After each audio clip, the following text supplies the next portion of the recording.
तीजको नाममा छाडा गीत गाएर झोलाभरि डलर बोकेर लाने उहाँ जस्ता मौलिक गीत गाउने कलाकारलाई बिर्सिनु हुँदैन। उहाँ हुनुहुन्छ लक्ष्मी नेउपाने हो। उहाँका पालाका मौलिक गीत सुनौ त। उहाँका पालाका कस्ता हुन्थे मिठा गीत, अहिलेका गीत कस्ता हुन्छन् उहाँका गीत सुनौ त।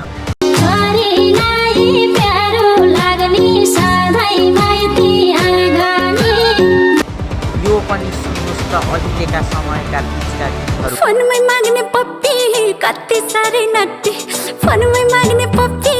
उहाँहरूले वेदना पोखेर गाउनुहुन्थ्यो भने अहिलेकाले सिरानीले घोचो भन्दै गाउँछन्। उहाँ जस्ता कलाकारलाई ओझेलमा राख्नु हुँदैन, तर भने उहाँ ओझेलमा पर्नु भएको छैन। आज भने हामीले लक्ष्मी नेउपानेको बारेमा कुरा गर्दैछौँ। उहाँ लक्ष्मी नेउपानेले अस्ति भर्खर लक्ष्मी नेउपाने युट्युब च्यानलमा हो पिया राजै भन्ने गीत ल्याउनु भएको छ। सबैजनाले उहाँको युट्युब च्यानलमा गएर हेरिदिनु होला। र उहाँको जन्म कहाँ भएको हो त?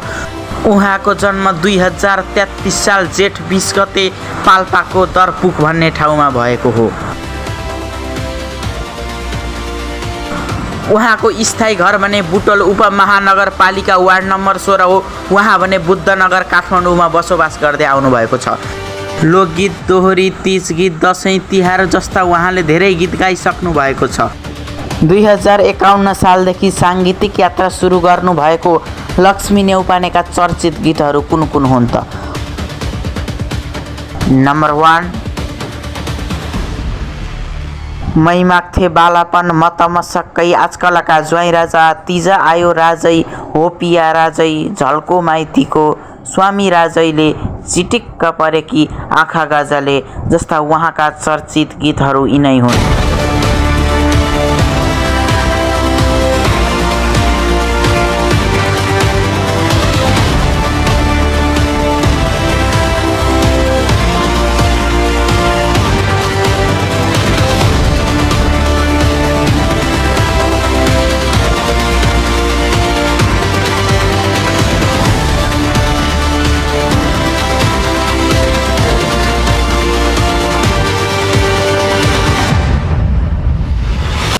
तीजको नाममा समाजमा विकृति फैलाउनेहरूले सुन अब यस्ता गीत गायौ भने तिमीहरूलाई जनताले हान्छन् किक। कस्ता मौलिक गीत हुन्छन् भनेर कलाकार लक्ष्मी नेउपाने विष्णु माझीबाट सिक।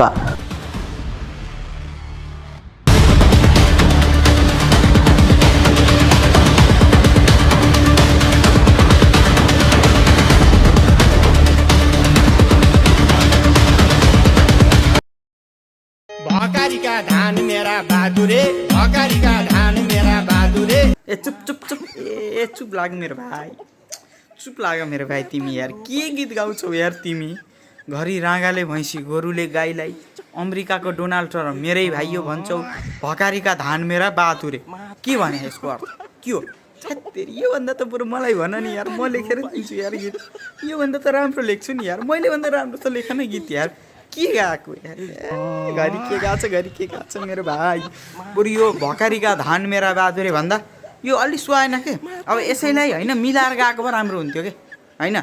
भकारीमा मुसले हग्यो एउटा होइन, भकारीमा एक मुरी धान मेरो, यस्तो यस्तो मिला भए भकारीमा गाउँ मेरा धान मेरा भनेर मिलाने यार। यो अर्थ नभर्त यो ए भकारीमा धान मेरा बहादुरे के हो यो? के हो? यति राम्रो यो है अरे भाइ, मेरो दिमाग ह्याङ भयो कि सुन्दा सुन्दा। जहिले पनि भट्टीमा छेल्छ खुस्स खुस्स, जहिले पनि भट्टीमा छेल्छ खुस्स खुस्स। चुप चुप चुप, अब यो यस्तो गीत नगाम त, मेरो कान पनि पाकिसक्यो। हेत्तेरी, म आफै गाउँछु, आफै नाच्छु, आफै सुन्छु, म आफैले लेख्छु। यस्तो गीत चाहिँ नगाम त यार। के हो स्वर? हेत्तेरी स्वर, गीत राम्रो छ होइन, अलिअलि मिलेको छ, स्वर भएन के प्रभु? योभन्दा स्वर मेरै राम्रो छ। अब म आफै गाउँछु, आफै सुन्छु, आफै नाच्छु। यस्तो गीत चाहिँ नगाइदिनुहोस् है।